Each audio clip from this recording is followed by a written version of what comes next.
Hello, everybody, and welcome to Fortress Comic News, episode 295. I am one of your hosts, Chris, alongside my co-host here, Mike. What's up, Mike? What's up? 295, almost 300. Almost Christmas time. You got your Christmas shopping done?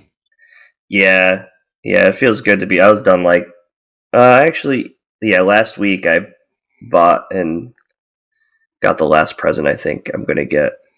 Nice. But yeah. Well, the girlfriend does, she starts before December, so then it pressures me to get it done. Mm-hmm. Or else I would have waited till this week to start ordering stuff.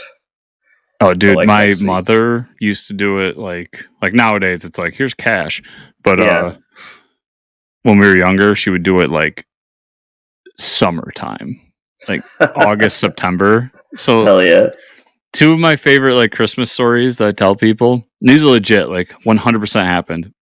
One is we were told that Santa needed the Christmas list in August because he had to prepare. He couldn't just make the toys out of thin air.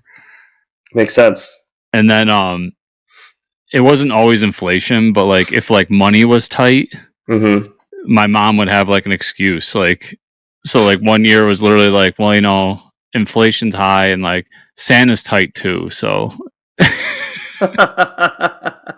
I mean, yeah, he can't just give you toys; it comes out of his pocket, right? So yeah, that makes sense.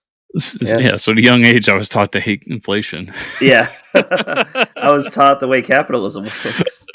The funny thing about Santa right now, we watched the newer Grinch movie this weekend, the animated one. Benedict Cumberbatch voices the Grinch. I think it's from 2019, 2020. Scott Mosier's co-director. Yeah, Scott Mosier, yeah. Shout out, Smodcast. So just the popularity of the Grinch, we go for walks around here, and I've seen about 10 to 12 houses now, and all 12 that they have blow-ups out front, they're all Grinch blow-ups. And maybe out of the 12, there's one Santa. There's most of these yards just have Grinch and Christmas oriented stuff, presents and stuff. No Santa. Mm-hmm. So it's and the crazy part to me is okay, I love the Grinch movies, even the new one, the animated one's so much fun.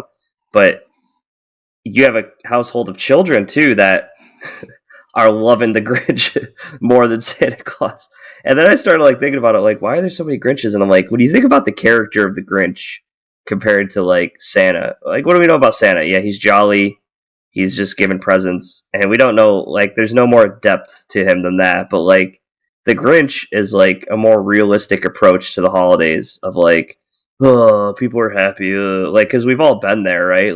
Where you've been down and you're just oh, this woe is me, blah blah blah, and then someone reaches out, or you end up attending something and you actually like it or whatever. But I was damn, maybe it's people are just enjoying the realism of a character who's green, but he's still more real than a character that looks like an old man that we know nothing about, that besides the fact he likes to give presents to children.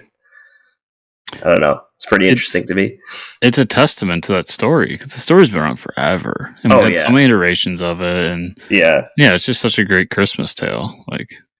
It's just funny that it's I'm wow, there's some people have this 20-foot blow up Grinch. Yeah. Several houses I've seen where this heart blinks and his head moves when it's kind of creepy when you're walking by, because it looks like he's staring at you. But yeah, several.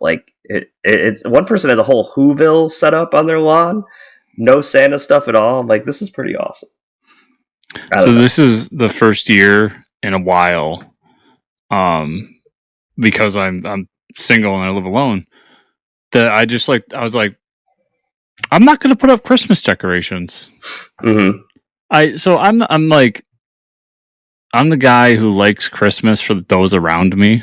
Yeah, right. I just like to see all the people that, Yeah, you all, nobody buy me shit. Just I'll buy kids, kids in my life, my goddaughter and everything. I'll buy them stuff. My buddy's kids, whatever. Everybody else can just just don't even bother buying me stuff. It's not. I don't need it. But Chris buys his stuff that he wants for himself. that's dude. So many people in my life have been like, "You're the worst person to shop for," because if I really want something, I just go Just and buy buy it. it. Yeah, right. You would think it'd be easy, like just get him a Captain America or an Eagles thing. Nope. He has them all. But yeah, so I always, and obviously I was with my ex and she had kids, so I would always put up decorations. I hate putting up decorations. It's such a chore. I don't mind doing it around the house, but like putting up lights and stuff, I always hated it. Yeah. So this year I'm just like, who am I doing it for? Right. And it's really funny when you go down my neighborhood because it's just like everybody's so festive, and then my house is just like dark. Well, it's you're the best part of it now because you get to go to someone else's house and enjoy the decorations. Exactly. And you didn't have to put up any of the work for it. There you go. My buddy who is his daughter's my goddaughter.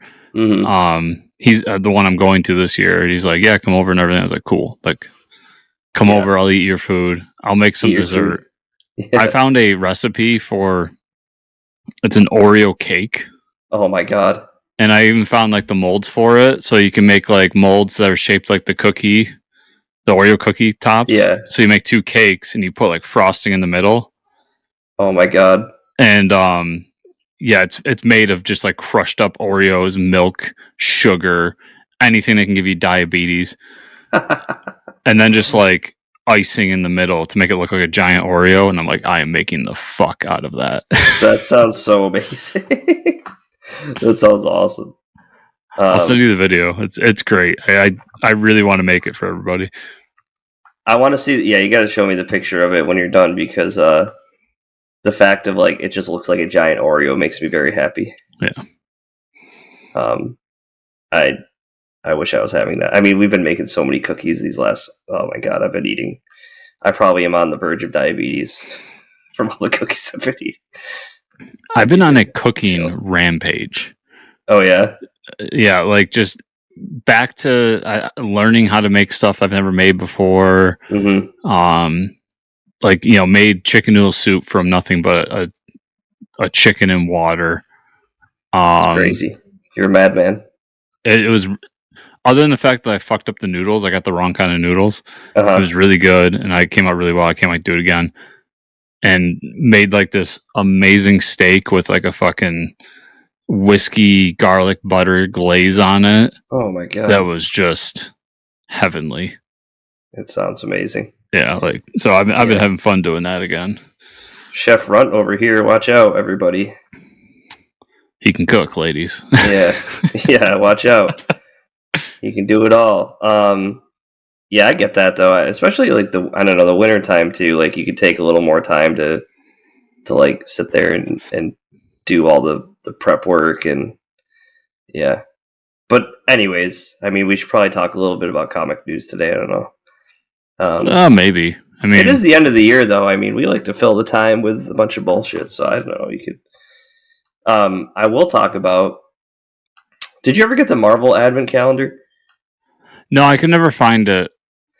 You said you got it at BJ's, right? Costco. Yeah, and I don't have a Costco near me. I'm pretty sure it's on Amazon too. It's just but I mean, I saw one at Barnes and Noble this weekend. It was a Dungeons and Dragons themed Advent Calendar. Nice. Yeah, really cool shit. I've been seeing a lot of cool ones. I wish I could buy them all, but the Marvel one's okay. They're like short. They're not like comics. They're like little books basically for kids. They're like little, but they have pictures and stuff. So, but they've had some cool characters. It was funny, like the one with Winter Soldier and like Falcon and Captain America. They fight a character that's like Batman. His name is like, I don't know, Nighthawk. Nighthawk, yeah. Yep. Yeah, so Nighthawk's in that one. There's some other shitty villains, like Jack-o'-lantern shows up. So I read it just to see like what shitty villains they throw in because like they can't do anything like continuity wise. So that's been pretty fun. Just like the different characters they pick. I did miss out. There is a Marvel Lego one where each day is a new Lego character that's Marvel. I've seen the Lego. I've seen the Star Wars Lego one too. Oh, I There's a didn't know bunch about of that like one. Lego ones that are cool. They're all like little mini builds. Mm-hmm. And the one I saw recently was a Pokemon trading card one. Like each one is Oh. it's a shiny card, but the shine on it is snowflakes. Oh man. So it's really cool and kind of unique. Yeah, there's some good ones out there. If they made a Magic the Gathering one, I would have bought it. I'm Even though I sure don't we really can play. find it. Yeah. Yeah, I'm surprised they haven't come out with one yet because they're all about most of the holiday theme shit they do. They always do a holiday card that they give to the retailers and then they, flip it on eBay usually, but So my same buddy from earlier, he's a Magic guy. yeah. And he's also a big Transformers guy. And they're doing that Transformers set. Yes. And originally I was like, that's what I'll get him because that's something he would never get himself. Yeah. And I saw how much it costs, and I just had that thought in my head. I'm like, I don't know if I like him that much. There's other ways to get the cards, I think. Because I don't know. Yeah, for people that don't know, Magic released like a set that has like Transformers, because Transformers are Hasbro too. Like Transformer alternates, kind of like what they did with the Godzilla ones that I freaked out about and bought all the Godzilla ones. They did Godzilla, they did Walking Dead, they've done a bunch of them over the years, Yeah, which I think is really cool. You could like pick the ones you like, pick the ones you don't like. If they ever do a property that I like again, I'll probably end up buying them. I know they mentioned they're going to do more Dungeons and Dragons crossovers, which is cool because like some of the lands and stuff, like the alternate arts, I still have a couple of those cards just because the cards look like game modules. Which I just like. I keep a lot of them for the art. But yeah, I don't like. It's like 50-50 on the Magic community whether they like it or not. But even some of the Transformer ones I was going to buy for myself just because they're pretty freaking cool. Yeah, really nicely made. Yeah. I'm waiting for the day where you get back into Pokemon cards because I see all these like people opening them on Twitch and some of them go for a lot of money and all this stuff. Well, that day has come. Oh, I've been buying some, yeah. Oh, really? Have you gotten any rare ones? So Pokemon cards like aren't like Magic, where like I know good Magic cards can go for like hundreds of dollars. Yeah. And like Pokemon, you can build like a championship deck for $100. Oh, that's not bad. Yeah, so like I've gotten some cards that are worth like $60-$70, but they're like it's when they first come out, they hit that and they plummet down to like $5-$10. Yeah. Magic's the same way. Yep. I get that. Yeah, that's interesting. I know they have a different like rarity system too. They have like 5 different types of foils, right? Or something. Yeah, because there's just standard foil. And they do full art. Yep. Full art foil, full art rainbow foil, full art gold foil, full art silver foil. Wow. Yeah, that's quite a bit. Yeah, so and it's usually the rule is if you get the full art rainbow foil, whatever Charizard they decide to print, because that's all Pokemon fans like. Yeah, that's the one that's worth money. Of course it is. Man, I'm getting the itch to open some packs. Maybe I'll just buy some random Pokemon cards for Christmas. There you go. Do it. I just like the I used to buy booster packs. My brother-in-law and I would open them and just like tear through them on holiday time, just to like have the feeling of like opening them. I don't know. Yeah, I just buy one of the trainer packs, but just like Magic has the same thing. It's like that box that comes with a die and and buy one of those for each set now. And then I've been trying to put together a deck, but I've been looking up and like I don't know. It's not like Magic where you have Friday Night Magic, which is perfect.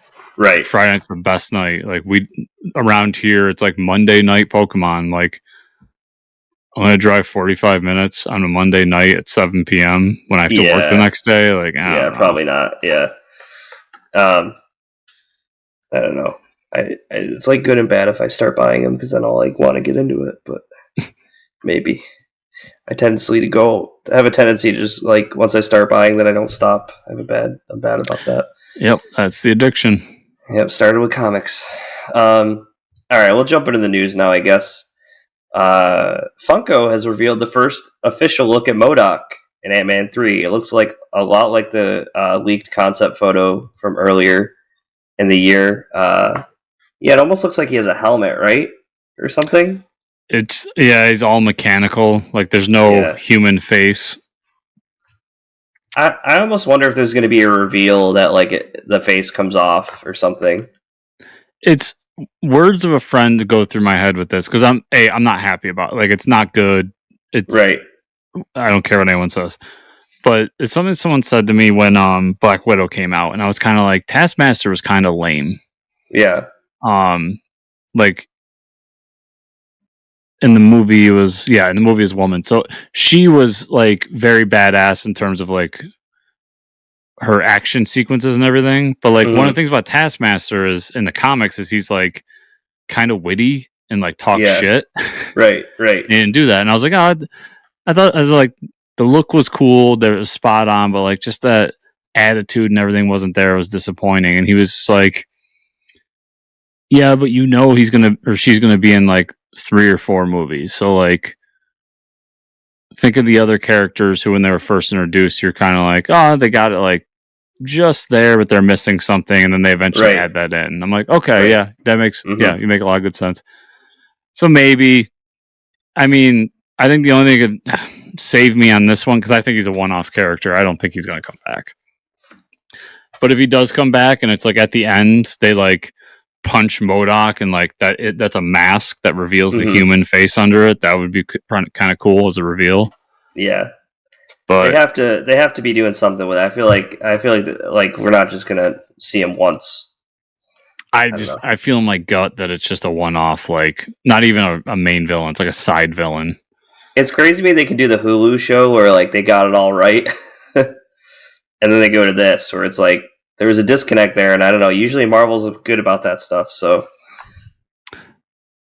yeah, they're good about at least getting it eventually. Like they don't. Yeah, I always praise Marvel, so I do like to like shoot them down every so often, just to remind people that I'm not a complete Marvel fanboy. But they don't bat 1,000. They do get some wrong, and but what they are really good at is like fixing that wrong down the line. So maybe I get lucky with that, but like I don't know, it's MODOK. Like I'm the only person excited about MODOK coming to live action. So yeah, we'll see. The Flash had some good news for once. It looks to be heading to theaters sooner than expected. 1 week earlier, the original date was June 23rd, 2023. It's now scheduled for June 16th, 2023. Interesting. So I guess it's still happening, folks. We'll see. Yeah, it's such a random thing. I don't even know what to think about it. It's like, but I've been seeing so much shit about like every time James Gunn tweets. I know we talked about this last week too, but there's a lot of stuff going around, a lot of leaked shit, supposedly from people. But the Hollywood Reporter dropped an article. Some of the stuff coming out about DC Studios. It's important to mention that James Gunn commented that some of the leaks are true, some are false.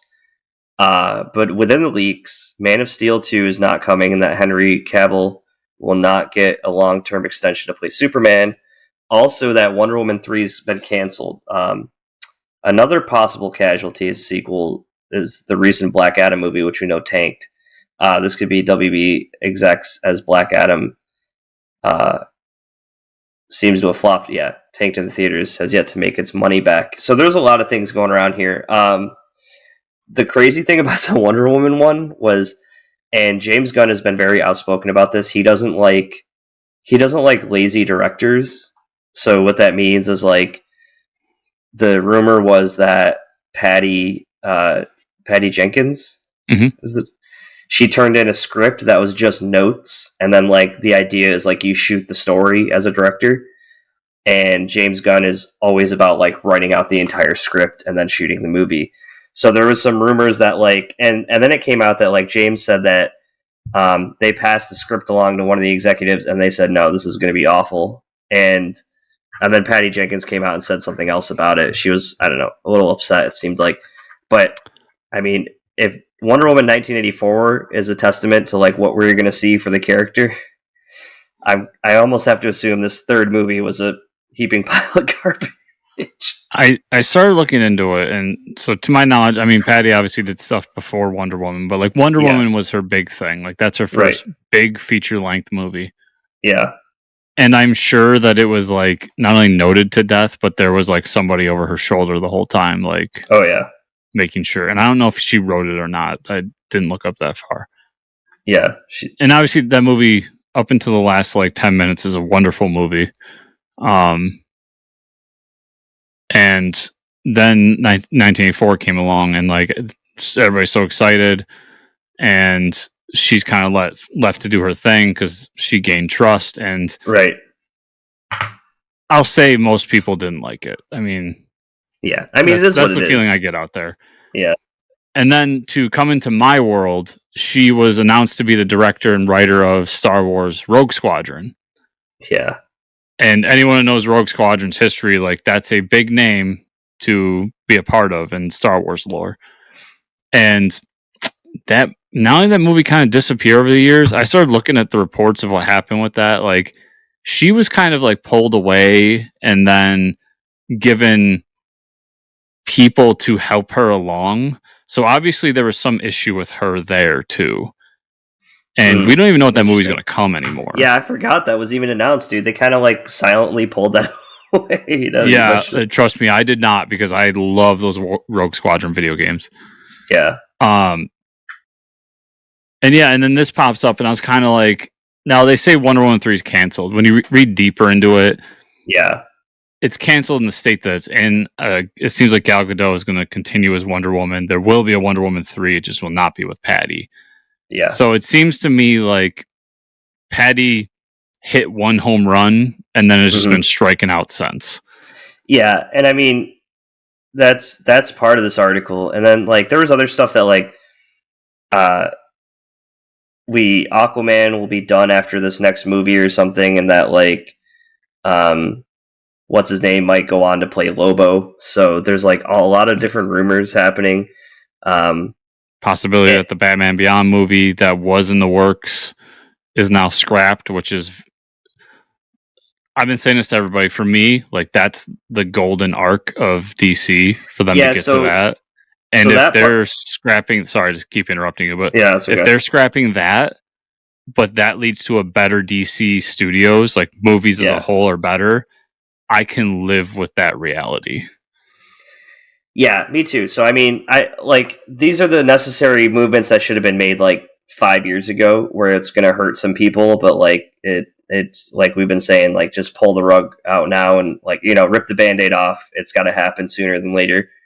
The thing I heard about the Batman Beyond movie that some people were talking about, I don't know, there was a canned script for Keaton's Batman. Mm-hmm. That's why it was weird, because it would be a Batman Beyond existing in the same timeline as like the actual Justice League is still around. You know what I mean? So like it would be like, okay, Wonder Woman, Aquaman, yeah, and that's the rumor I heard, was that was the script of like, and that would never work. So like, no.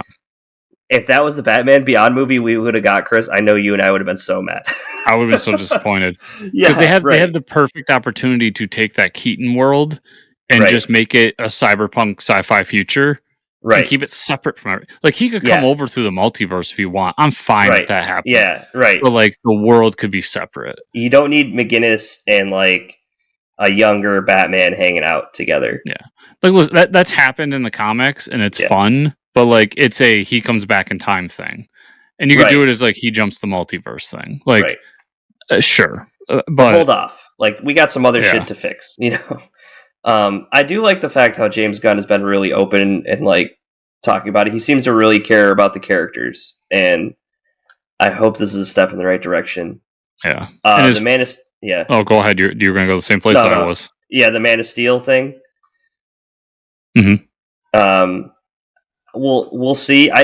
And that was like the Man of Steel 2 that I remember we had talked about. What's his name? J.J. Abrams was working on it at some point. That other Superman movie. We'll see. I mean, I know they're meeting this month. Hopefully, they release something like by the first of the year, like by the end of the year, of like, hey, this is kind of what we're working on. That would be awesome. That would be like a Christmas present. because when they do release that, we're gonna pick apart the pick apart the shit out of it. Like, what could they be doing? But because I think if they decide to hang on to Wonder Woman, move a new direction, perfect. Yeah. I would love to see Henry get his redemption. Me too. So if he comes back in some form and gets and is part of this new plan, cool. I'm fine with Momoa leaving Aquaman. Like, I don't hate it, Right. but I don't love it either. Yeah. And I just think at the end of the day, like, he's such a better Lobo. So if that is true, like, I think that's a good move to make, personally. Yep. And then, like I said, you keep sparkly Batman, and then you recast everybody else, because I don't think there's anybody else that's really like stand out great. Batfleck was good. I really like Batfleck, but I'm fine with sticking with Is it Patterson or Pattinson? It's Battinson. I'm fine with sticking with Battinson. There you go. And I think, I mean, they already know they have a good thing there.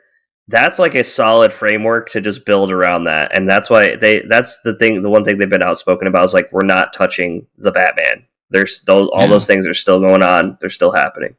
And Black Adam, I mean, I've heard everyone I know, including yourself, really enjoyed it. Yeah. I still have not seen it, so I don't have a personal opinion of it. I kind of am getting the feeling. We'll see. When it comes to HBO Max and I watch it, I'll let you know if I feel differently. Which is next week. I kind of get the feeling that it's a victim of the DC movie culture, where people have lost faith in the movies. Yeah. Because it seems like people are enjoying it. No, I thought it was good. Yeah, and it comes out the 16th, I think, on HBO already. So it just didn't make any money. And I think that's surprising for a rock movie to not make like a shit ton of money. For a rock movie and a superhero movie at that. And a superhero movie, yeah. Yeah. But we'll see. Yeah, but we'll see in the next few weeks, hopefully, if they start releasing little tidbits of info to keep us going here. Yeah, I'll be excited next month to really spend, like, it's going to be a fun episode. It's probably going to be a long episode because we're probably going to break down every inch of what James Gunn says and has planned. I'm excited for that because I'm going to have thoughts. I know it. Yep, you and me both. So now we're going to get a word from our sponsors, Chris. Oh, we're at that point already. I know. We already hit it. Well, Mike, have you ever a wish that there was a time when life came with a user manual? All the time, dude. Like one of those manuals that we used to get in video games. Yeah, back in the good old days. Even video games is letting us down. Yeah.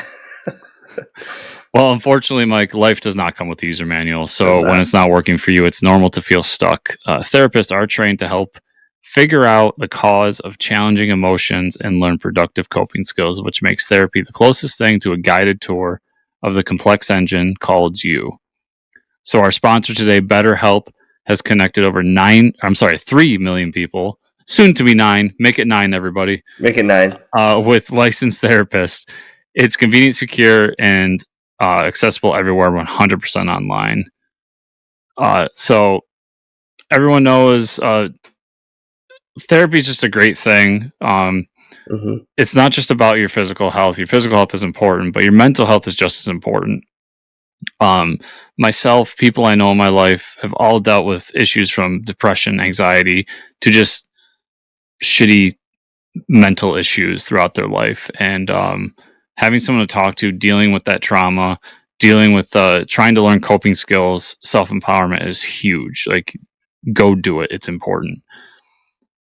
So everyone deserves to feel at their best. BetterHelp makes it easier to get started. As the world's largest therapy service, they've matched millions of people with professionally licensed and vetted therapists 100% online. All the benefits of in-person therapy, plus the convenient, more accessible, and more affordable. Important word there, more affordable. Just fill out a brief questionnaire, match with a therapist. If things aren't clicking, you can easily switch to a new one at any time. It's the simplest thing. And you don't have to go to waiting rooms. You don't have to leave your house and go through traffic. And you don't have to run around searching for a good therapist. So, everybody out there, if you want to check out BetterHelp, which you should, get unstuck with BetterHelp. Learn more and save 10% off your first month with betterhelp.com/fortresscomics. Remember, everybody, that is BetterHelp, HELP.com/Fortress Comics. All right, time for some comic book news. Comic books. Doctor Strange is returning as Sorcerer Supreme this spring with a new title called Doctor Strange. Wow. The series will be written by Jed MacKay, who recently penned the Death of Doctor. He did the Death of Doctor Strange miniseries with Pascal Ferry. Yeah, Jed MacKay, great writer. New Doctor Strange book coming out. It'll be pretty cool. Love MacKay. Love his Moon Knight's been really great. I really enjoy the Magic book, Magic the Gathering. That was really good. And then Pascal Ferry, some great art. So, not a big Doctor Strange guy though. Yeah, me either. But if it was Sam Raimi writing it, I'd read it. There's been a few creative teams over the year where I'm like, I'm going to read this Doctor Strange book. I remember the Jason Aaron did one last year, 2 years ago, that I really liked. But yeah, it's getting tight on that comic list. Yeah, it is. Marvel announced that Venom: Lethal Protector from earlier this year is going to a sequel miniseries from writer Dave Michelini with art by Farid Karami. The series will simply be called Venom: Lethal Protector 2 and is said to face Venom off with Doctor Doom. That sounds pretty dope. Yeah, I really like that first one. They did. I still stand by. I think you would enjoy it too because it's like shitty villain of the week. Yeah, like every issue had a different like really bad villain in it. Mm-hmm. But it had that cool It had the cool 90s feel with a little bit of a deeper story. Okay. Which was always my. I'm not a big 90s comic fan because I didn't think the books were all that deep. Obvious exceptions. But so I'm really excited for this. And dude, Doctor Doom, come on. Yeah, I know. Yeah, huge fan of Doctor Doom. DC Comics will be publishing a new 10-issue series this spring from writer Christopher Priest and art by Carlo Paglian, the creative team behind the New 52 Deathstroke series. That's where I've heard that those team up before. This comic will be called Superman Lost and will be about Superman leaving Earth for a routine mission that goes wrong. Lois Lane wakes up to a Clark doppelganger, and Superman is lost in space for over 20 years. What? Dun dun dun. Dun dun dun. Sounds pretty interesting. Might check it out. I did like the New 52 Deathstroke. That was one of the series I did read. I thought of you immediately because I knew how much you loved that Deathstroke book. Yeah. I want to say Tony S. Daniel did some of the art for it. Maybe I'm wrong, but I feel like he hopped on for covers maybe. Some of those covers were just fucking sick. But if I'm wrong and that was all Carlo Paglian on the art, then I messed up. And he's credited as part of the team because it was like an Eisner Award-winning book. Yeah. And he's credited as the artist, like the lead artist. So maybe Tony, I mean, all artists now have fill-in artists, so maybe Tony topped him for some, but true. It sounds interesting. I don't know if I'm gonna pick it up or not. It's one of those things where I'm gonna wait to see what everybody says, and if it's like this is the best Superman story ever, I'll be like, well, I gotta check it out. But Christopher Priest for me is a very hit and miss writer. Yeah. I might have to just take a break. When I was doing my top 5 this year, I'm like, man, I've been reading too much Big 2 stuff between DC and a little bit of Marvel. I need to start diving back into like Image and all the other shit that, I don't think I've ever been reading enough indie books. Except my Kickstarter stuff. Yeah, I just think overall things have been so good that I'm reading stuff across the board. I just think my indie stuff. So obviously the Kickstarter stuff aside, but like my Image, Dark Horse, IDW, any indie stuff. Yeah. What I noticed when I was looking back through some of the books I read was that a lot of them are ongoing series that are still going strong and I'm enjoying. Mm-hmm. But like they just didn't have that oomph that you get from like the first story arc or something. Yeah. Right. Yeah. Right. It's like Nocturne and Undiscovered Country, like 2 books I really love, but they're near the bottom of my pile because they're just not. it's not as exciting as when they first started. Yeah, for sure. Yeah. All right, let's talk about what we read this week. I had quite a bit. Let me try to get through the stuff that I think you already talked about. You talked about Dark Crisis Warzone, right? The one shot. Yeah. Yeah, lots of different people. There's a bunch of different stories revolving around the Dark Crisis fighting. And what you said about Damien, every artist drew him at a different age, which I thought was like hilarious. Like he went from like a 45-year-old man to like a 12-year-old. It was like, what is happening? Like, do you guys not know what he's supposed to look like? At a certain point, he was Dick Grayson.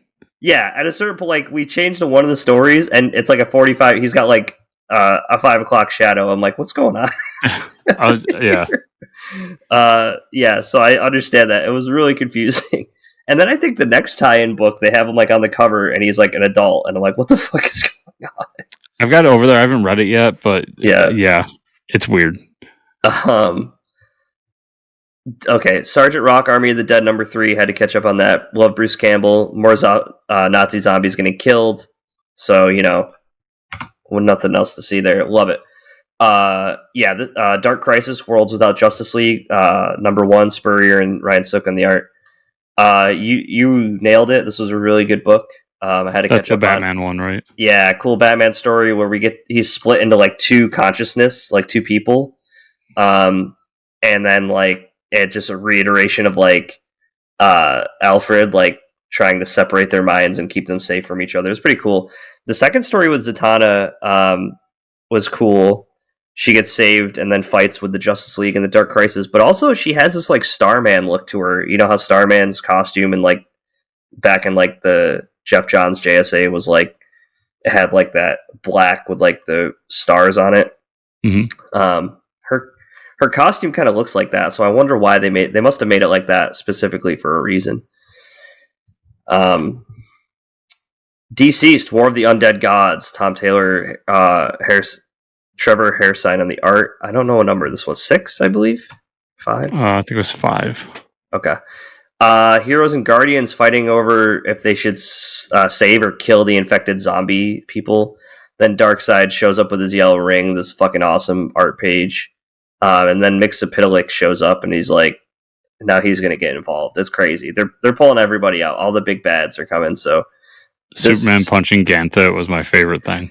Yeah, that shit was awesome. I'm probably going to buy this trade when it comes out just to be like, this shit fucking rocks. Yeah. Like, Tom Taylor just knows how to make fun books, man.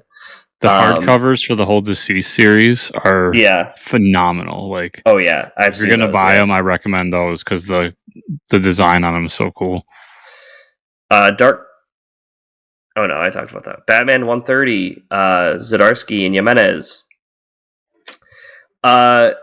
Fucking, I wanted to like you just give Zdarsky a like honorary degree in physics, in astronomy, because he somehow writes like a 10-page story of Batman falling from the moon to Earth and surviving. And you believe wild. Every second of it. Dude, I was like, this isn't science, and I was like, maybe he could do this.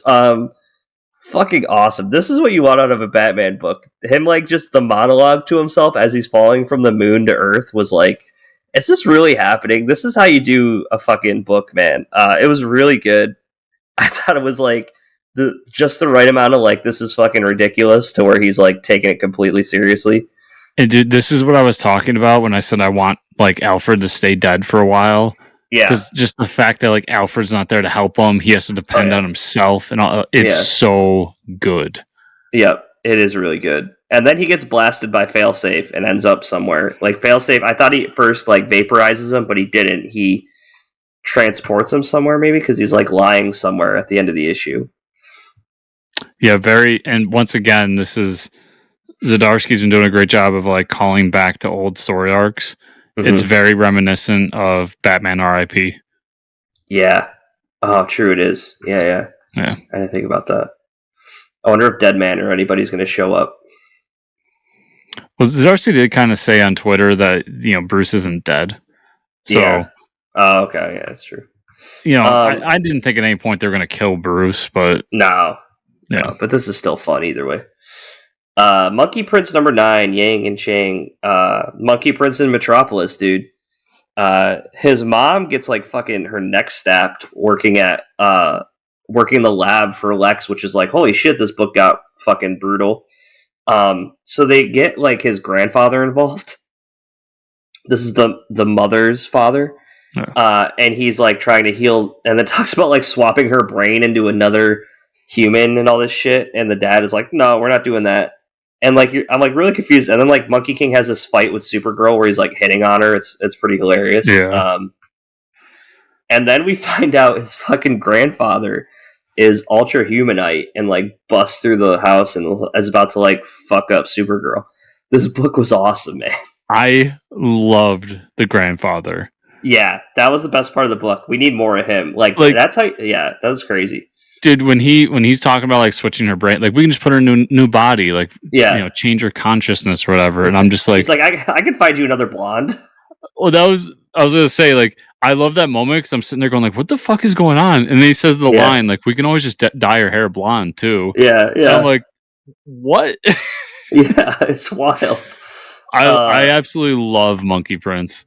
Yeah, man, this book is so much fun, and I guess I didn't realize Ultra Humanite can transform like that, or maybe he just switches his brain to the monkey when he's like fighting. I know, but either way, so little about Ultra Humanite that like it didn't even. I'm just like, it's Ultra Humanite, whatever. No, it's but it's awesome. I because they fucking use Grodd all the time, and there's more than one monkey villain.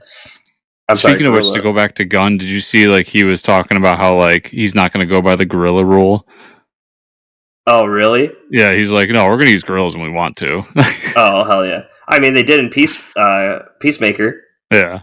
And then obviously Shifu gets abducted by the Devil Neza, which like showed up 2 months ago in that other book. Yeah, Monkey Prince is supposed to cross over in Lazarus Planet, so. Yeah, I gotta set that up. Flash, Fastest Man Alive. This is the movie tie-in, the last issue, number 3. Kenny Porter and Howard on the art. This was a fun book. I think you should read these 3 issues. I thought it was a great ending. This issue revolves around the Top. If anybody doesn't know the Top, he spins really fast. So they do 2 things. They put him in like the cheesy costume and have him spin really fast, but then he also builds these giant tops spinning around the city, but they're like, the way they draw them are pretty fucking menacing. Like they're like the size of the skyscrapers, like tearing shit up. And so he has to like learn about his after image because each issue is learning about different powers. And then Flash visits his dad in prison, and you almost get like, because there was a conversation between like Barry Allen and his dad of like, the Flash, I'm friends with him and he needs some encouragement. So then the Flash goes and visits him, and you almost think like his dad knows that he is the Flash. Mm-hmm. These 3 issues are fucking great, dude. For a movie tie-in, like it was a pretty fun Flash small run. I thought it was good. Good. Oh yeah, this is the Dark Crisis Warzone one shot. Lots of different people. This is the one you haven't read, right? Yes. So yes, I haven't read it. Yeah, a bunch of different stories of people fighting around the Dark Crisis, which is cool. It was a cool issue, but again, pick a fucking age for Damian because they do the same exact thing. That's what I wrote in my notes. Now I remember this is the other one that's like, please pick an age for Damian because it's getting ridiculous. Radiant Pink number 1, Camarena and Flores. It was a good first issue. This is part of the Radiant Black universe, if you didn't realize. The Radiant Pink is helping evacuate a building that's like gonna explode. Because she has the portal. She has like the portal powers. And then she ends up like, her power gets exhausted and she grabs this EMT and like teleports them to some random area. She doesn't no idea where they are. But the person she grabbed was actually working for the villains that were following her. And this person is undercover, and their job is to like, because if we know the callback to all the Radiant heroes, the villains use their technology around them and it charges it. So like they basically like trying to use her, like, so they need to take a portal to get away from where they are. but this person's like draining their powers, so and she doesn't know yet. So it was a pretty cool, interesting first issue. I liked it. Still in my read pile. Yeah, and there was a back and forth of like her making a Twitch account to like actually help people out and shit. Like that was pretty cool. They're making all these Radiants individual, which is cool. And then I had my last book, Fantastic Four #2, North and Coelho. Alex Ross doing these covers, hell yeah! These are like one shot stories so far. You would have liked this issue, Chris. It deals with Doombots, so it's crazy. So it's the whole issue is like Sue's writing a letter to She-Hulk, like her friend, about a story.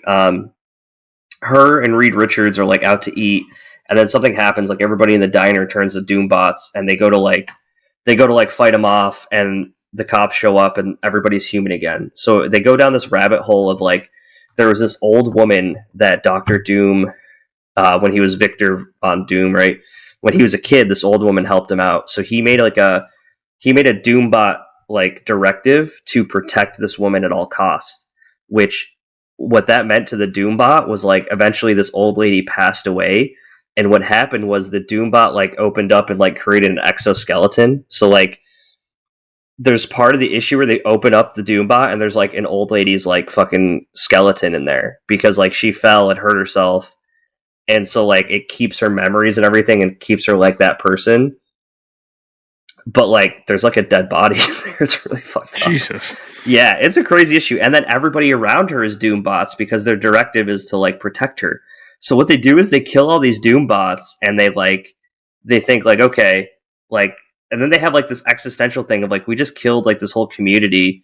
They bring them back, but without the directive to kill the Fantastic Four.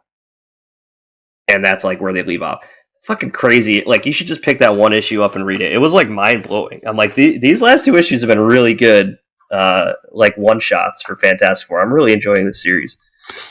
I was sitting around one day. I was thinking about it. I thought it'd be funny to do a story where one of the Doombots like gains sentience, but knows that he's a Doombot. So then he has to like start a new life, but he looks like Doctor Doom. So like everybody is afraid of him. That's really good. Yeah. I like that. But that's all I had this week. All right. I had a couple more. First, Punisher #8. Pretty good issue. So Ares has come to the Hand, is at the temple, and Punisher is just like preparing his army to fight against him in this issue. It's getting, even though I'm still not really like cool with some of the backstory stuff they're doing, where they're trying to like retcon Frank as if he was always like a sadistic killer. Mm-hmm. I am enjoying the action that like a Punisher book should be. So we'll see where that goes. Little Monsters #8. Another really good issue. It's all the different like kid vampires. So they found one of the elder vampires last issue, and he was in a tomb. And now they're kind of coming to the realization like they've been lied to, that the elder vampires were never coming back for them. And they're kind of dealing with that, while at the same time half of them have fed on human flesh for the first time, or human blood for the first time, and are now getting kind of rampagey and almost animalistic. So really, really enjoying that book. We're going to talk about this book last. Quick Stops #2. This issue was taking place between Clerks and Mallrats. If you remember in Mallrats, when Brody talks about his cousin who died from trying to suck his own dick. Yes. This is the story of the funeral. So Brody and Randall... Oh my God. Actually, I'm sorry. This takes place before Clerks. I was just remembering because in a part of the book, Randall talks about how like I got a lead on a job at RST Video. Okay. But so those two meet up at the funeral, and it's them like sharing stories about their cousin, talking about it, and then they tell this story about when the two of them decided they were going to go around town as vigilantes, and the cousin decided that he was going to be the supervillain, and his name was Count Cocula. Oh my God. And he would just draw giant dicks on things. And that's when they first caught him trying to suck his own dick. Amazing. Really fun, just goofy issue. It reminded me of old, like, Clerks Mallrats Kevin Smith, so I Right. really, really enjoyed that. Miles Morales Spider-Man #1, the new series. This one starts off with, I thought it was a really good first issue because it starts off real quick. You're introduced to Miles again, what he's doing, and then he has a quick fight with Scorpion, saves somebody, and then it's Miles kind of going through his life, where he stands at the moment with the new school he's in, the issues he's dealing with. You get moments for every side character, so like Genki gets his moment, Miles' parents get their moment, and so on and so forth.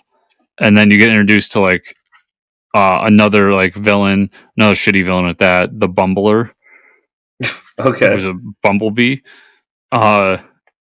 And it's revealed at the end when Miles is kind of starting to feel like, maybe I can pull it together because things haven't been going his way.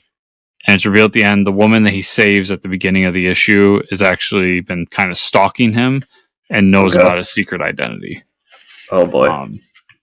Really liked it. If you've never read a Miles book and you're interested in the character, I think it's a good starting off point. I would hope so because it's a new #1. And yeah, the art was phenomenal. Everything about it was really cool. Awesome. Captain America: Sentinel of Liberty #7. So it takes place right after the special where Cap was shot in the last issue. They had this special about Bucky, and now it's taking place right after that where Cap's kind of sitting, trying to figure out like what to do and like kind of thinking through his issues when Namor shows up and has like a nice talk with Namor, which was a lot of fun. And then decides to go back home and try to just go about the life he was building when Sharon Carter shows up and they get down to business. Oh, damn. And so after that, they have like a little talk, decide they should team up again and go back. Which, first of all, Lanzig and Kelly really got the relationship between those two right. Like, I love when those two are together and they're done good. Yeah. And it was really great to see that. And she's just a great character that helps center Steve as a character. Like, that old saying, like, behind every great man's a great woman, or not that that's 100% true, but that's kind of like what they go with Sharon. Right. And then they decide they're going to pull together a team to try to figure out how to fight the circle, or whatever they're calling them, which is kind of setting up that event Cold War. And the team was really cool because it's like old Secret Avengers characters. So it's Nick Fury, it's Hawkeye, it's Peggy Carter, it's Black Widow, cool, and then a few others. It's a really, really good issue. Ended with kind of a big moment, and I'm really, really enjoying Captain America again. Awesome. Black Flame #10. Blue Flame? Blue Flame, sorry. I was like, damn, what's the Black Flame sounds You got sick. black at the last second. This was a really good series with a real shitty ending. So the whole series was about two different versions of the Blue Flame. One that was on Earth that was kind of struggling, having issues. He was kind of a on the street hero who his entire team was killed, and this concludes all that. You find out that somebody was behind it the whole time. And there's the second version that's out in space that's trying to like save Earth from this planet that's putting us on trial. And I'm gonna spoil the fuck out of this ending because it really made me mad. So you've been warned. Skip ahead like 30 seconds. So we get to the point, the Blue Flame in space. We realize that these things are happening at the same time, and he calls upon the one that's on Earth, the other version of himself, to testify. And it's this really amazing moment. They're talking back and forth about humanity and everything. And then it goes that the council is going to try to figure out what they're going to do. And Blue Flame goes back to Earth. And then the alien who is the prosecution against him comes and says they've come to a verdict. Last page. You didn't conclude the story. There's got to be more to it. I've been looking it up left and right. They've solicited the trade and they've solicited it as the complete Blue Flame. What? I can't find an issue 11. That's crazy because issue 10 came out way after everything else, right? Yeah, so that book's been delayed here and there. So like weird. issue 8 and 9 had a gap between them, then 9 and 10 had a gap between them. Yeah. And I think it's because he didn't have an ending. Yeah, that's wild. I'm glad I didn't stick with it. I'm really mad about it because it's one of the best. If it didn't fall to the ending so bad, it probably would be on my top 5 because it was one of the best 9 issues I've read all year with such a bad finale. That's awful. Oh my god. Man. And then my last 2 books are connected. So I've got Thanos Death Notes #1 and Thor #29. Okay. So Thanos Death Notes is a one shot where Thor goes to find Thanos. He's going to try to look into those visions he had early in Donnie's Thor run and figure out what's going on, what's happening with Thor. Because last he knew Thanos was dead. And so it's a bunch of stories about that. Really great how they brought it all together. They had one creator kind of tell the first story in the beginning and the last story that connects it all, and then gave everyone their little one shot. Cantwell has one where like Iron Man has caught a Thanos robot that gains sentience. There's one about Thanos when he was younger and why he has an obsession with death, and it's because when he was on Titan, everybody hated him, but then there was this one woman who accepted him, and she sacrificed herself so that Thanos could live. And then one by Kyle Starks that's like Thanos in a bar trying to get info. And then this one race comes that's supposed to have like indestructible skin. Mm-hmm. And they're like, we're going to get our revenge for you for what happened during Infinity Gauntlet when you snapped half of everybody out of existence. And he just like demolishes them all. Oh my god. So a really, really good issue. And that sets up this new arc for Thor, which has Nick Klein doing the art, but a writer called Torrin Gronbeck is doing this story arc. Okay. And I think we talked about it last week or 2 weeks ago, but like this arc is going to happen, then Donnie's coming back.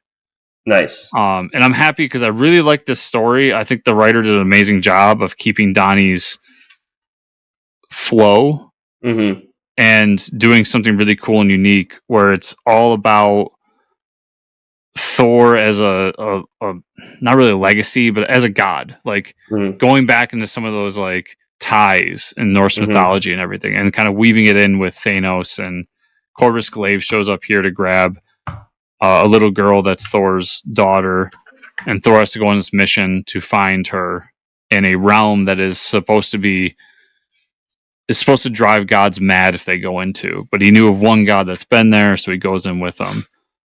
And the book ends. Well, I should say. So throughout the book, they talk about Thor's grandfather, Bor, and how he was the one that sealed it away because no god should go in there. And when they make their way in, and they discover Bor has been there the whole time, protecting him. Cool. So I really love that issue. Both of these, if you're reading Thor, stick with them. I think they're still really good. Even after that kind of that Venom crossover was a little Yeah, it was a little iffy. Mike, that is everything I have this week. So where could people find you online? You can find me at Fortress Ricker on Twitter. Where can they find you and or the show? Well, you can find me at Fortress Chris on Twitter, pretty much any social media, and you can find the show at FortressComics _ on Twitter. Also at FortressComicNews.com. And if you want to support the show, everybody, you can either like, subscribe, share, comment down below in the YouTube version, or you can go to your podcatcher, whether that's Spotify, Apple iTunes, whatever, and give us a review, preferably a 5-star review, and share it with your friends. If you want to go the extra mile, there's always the affiliate links down below and the Patreon at patreon.com/FortressComics. So everybody, thank you so much for watching and listening this week, and we'll see you all here next week.